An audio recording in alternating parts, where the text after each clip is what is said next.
mma na eziokwu n'ibe problem solver. Mere ndị mmadụ ya rụba ọrụ. Sweetie mo,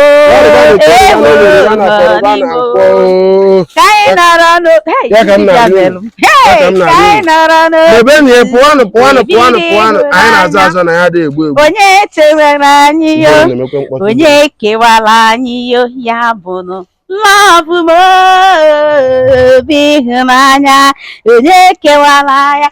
Eze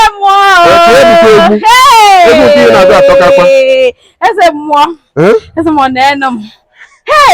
Eze mmụọ ka mma na eziokwu n'ibe problem solver. Abụ m n'anya ekwere na-agbarago m ụzọ n'enu m. Eze mmụọ ọ bụ ụtụtụ akọọ m ihe di m na-edebeziri m ego nri wee na-apụ. Ọ jụziri ọ bụ wee na-awụ. Eze mmụọ asị m ka m bịa jụọ gị ọ bụ efi ka m meju wee bịa kọba ewu. Eze m maka na ihe mere m love onye kewara ya.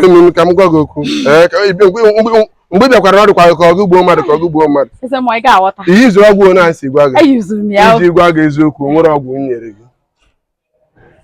Nwaanyị nsogbu gị bụ ọnụ gị ma ọ bụrụ na m enyeghị gị ọgwụ a naghị adịghị ka m amara ihe m na-eme ebe a.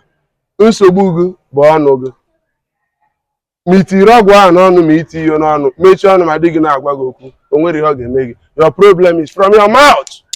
Take note. Ọ ire gị na-arapụta gị enwere ihe eji abịa ekene m nabara onwe gị nnọọ. ihe niile nwoke kwuru sacha ya